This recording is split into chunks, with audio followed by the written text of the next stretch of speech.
Welcome, welcome, welcome to the Mind Funk Podcast. Yay! Welcome once again, my friend. Thank you so much for taking time out to hang out with me. I really appreciate you. My name is Monu Alishe, and sometimes I do go by Amazing Soul. Welcome to the Mind Fuck Podcast. FCK stands for FCK stands for fun, compassion, and kindness. Welcome again. So we have like a tradition before we start today's episode or every episode where I share a list that I titled Reminders to Being Human. Essentially, the intention behind it is to remind myself and also in the hopes of reminding you on your journey to being human. All right, let's get into it.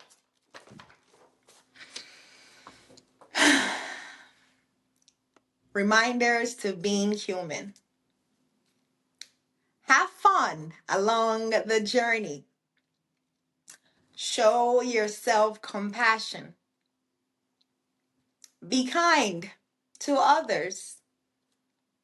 Being complex and being simple can hold true in the same breath. Stay curious. Hold space for pauses. Hold space for not knowing. Never underestimate the power of silence. Nature has a lot of wisdom. Pay attention. There is power in we than I. If nothing else makes sense, come back to love. Pain is our greatest teacher. And the very last one, never underestimate your ripple of existence. Yay!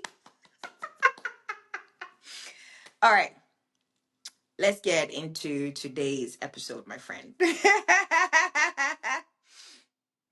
All right, I want to start today with a question that sounds simple on the surface, but tends to land very differently in the body. The question is, what if you don't have to earn self-love?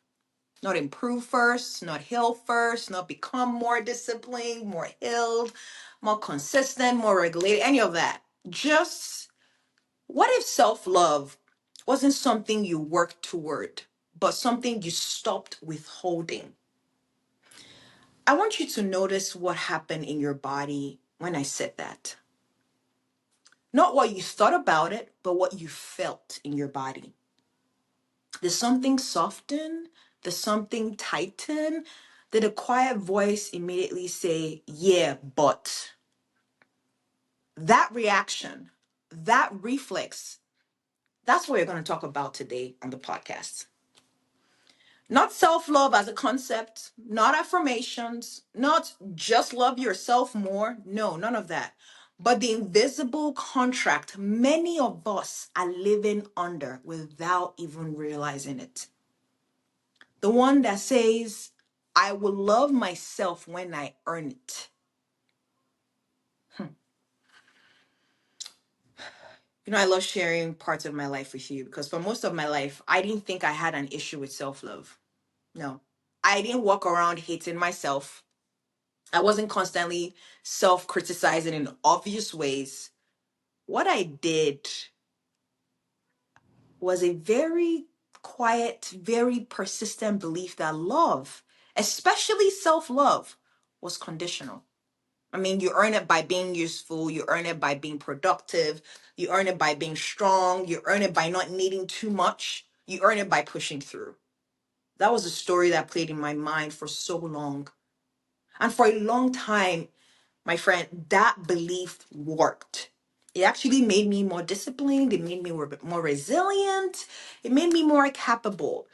But it also did something. It slowly disconnected me from my body. right? You see, I learned very early on, long before I could name it, that love followed performance. Growing up, like many of us, I did not experience love as something separate from behavior. No. So it was, you're good when you listen, you're good when you don't talk back, you're good when you perform well, and you're good when you don't cause problems. That was the script. That was the belief system. So my nervous system learned a very simple equation. Safety and connection come after compliance. That equation doesn't stay just in your childhood. No. I mean, it follows you into adulthood. It follows you into relationships, into your work, into your leadership, into how you treat your own body. When I joined the military in 2019, that pattern intensified. I mean, the structure, the discipline, the hierarchy, the performance, right? Externally, I was functioning. Internally, my body was always braced. Pain became the norm, sleep deprivation became normal, pushing past my limits became normal. And I told myself a story that many high functioning humans tell themselves. This is just what strength looks like. But here's what I did not realize at that time. I wasn't loving myself through the discipline, no. I was postponing love until the discipline paid off. Then there came a time my body started pushing back. Chronic lower back pain, nervous system exhaustion, sleep breaking down to 2, 3 hours every night for years. And I did what I'd have always done, you know? I tried harder. I mean, I try to fix myself. I try to optimize myself. I try to heal myself faster. Oh my God. I treated my body like a problem to solve instead of a system trying to communicate, right? And underneath all of it was the same belief. Once I fix this, then I'll deserve peace. You see, there was a moment in 2022 during my transition out of the army that really cracked something open for me. I was deep in pain. I mean, physically, mentally, emotionally. I mean, suicidal ideations, exhausted, angry at myself. And a mentor said something to me that initially made me goddamn furious. He said, Wanu, no one is coming to save you. You have to take full responsibility for your life. At that time, it felt harsh, it felt unfair, and almost cruel. But later, I realized something very important. He wasn't telling me to try harder. He was pointing me towards agency. And agency, I learned, is very different from earning. You see, my friend, earning says prove yourself. Agency, on the other hand, says you are allowed to choose differently. And that distinction, my friend, changed everything for me. Perspective is everything. And also around that time, I started noticing something else. Every time I felt emotional distress, it didn't start as a thought. It always started as a sensation, right? Just this tightening in my chest area, right? This heat in my stomach area. Before I had language, before I had meaning, before I even had a story, the body reacted first. And of course, my old pattern was to override it. I mean, ignore it, analyze it, and of course, push through. But over the years, somewhere deep inside of me, I believe that if I'm still struggling, I haven't earned rest yet. It was such a deep belief system for me, ingrained for so many years. And this is where my relationship with self-love really started to shift. It wasn't through affirmations, it wasn't through mindset work, but through slowing down enough to stop abandoning myself in real time. I started practicing something very simple. I would always share this simple, powerful practice with you, my friend.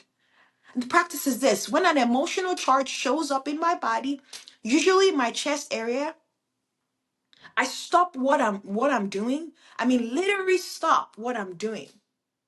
So for example, if I'm washing dishes, I pause. If I'm walking, I stand still. And I tell myself this quietly: I am simply noticing the sensation in my chest area.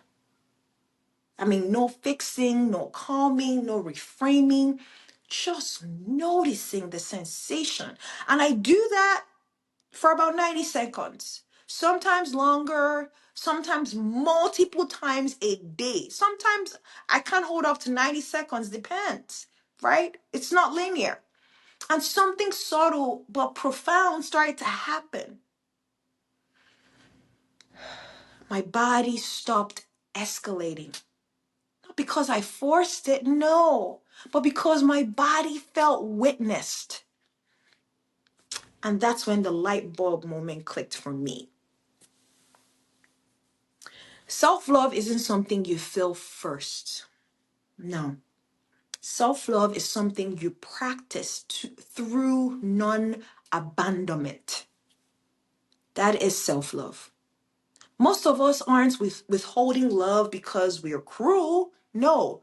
We're withholding love, self-love, because our nervous systems learned that love comes after earning. So when we are tired, when we are overwhelmed, when we are dysregulated, we unconsciously pull love away from ourselves. And we say things like, I'll rest later. I'll be kinder to myself when I get it together. I don't deserve ease yet. That, my friend, is not self-discipline. That is a survival pattern. And here's something I wish someone had told me early on my journey. You do not earn self-love by becoming regulated. No. Regulation emerges when self-abandonment stops. The body doesn't calm because you're finally good enough. No. The body calms because it senses safety. Safety is very key on this journey, my friend. For me, I saw this most clearly in my relationship with sleep. For so many years, I tried to force sleep. I mean, I would track it, optimize it, control my sleep.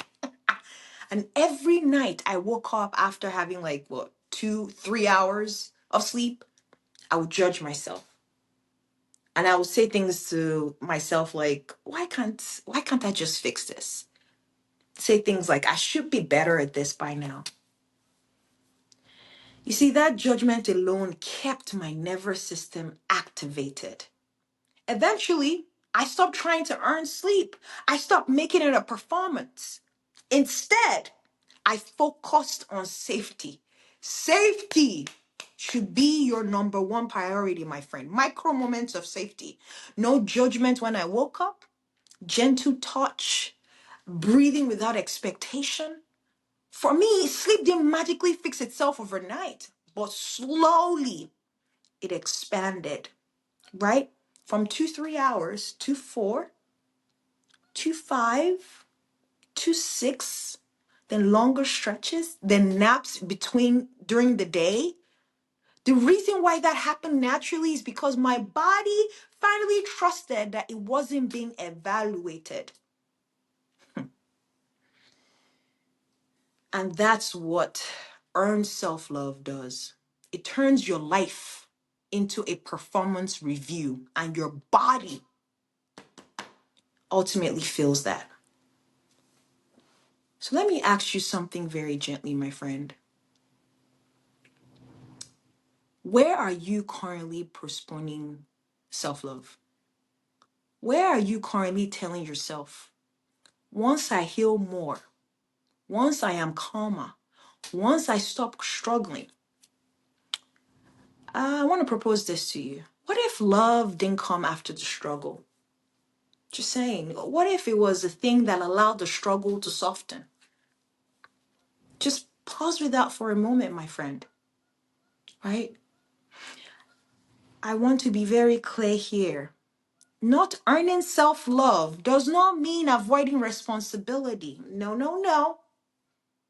It means taking responsibility without punishment. It means choosing agency over urgency. It means working with your nervous system instead of against it. That is true self-love. For me, self-love now looks very unremarkable. It looks like pausing, noticing, letting my feet feel the ground, drinking water slowly and feeling it down my throat. It looks self-love right now in my life looks like, am I having fun? Am I showing myself compassion? Am I showing myself kindness? Not because I have earned those things, no, but because I am human. And you don't have to earn it because you're human.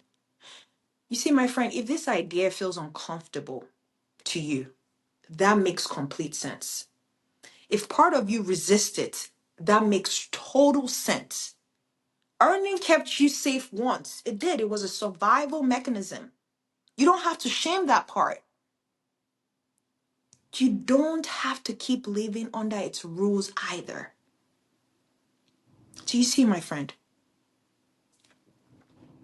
So I'll leave you with this. What if self-love isn't something you reach, but something you stop withholding? And what might change in your body today if you let yourself be on your own side without earning it first? I want you to pause here. I want you to breathe. And I want you to simply notice what's coming up for you. That noticing alone is self-love in action.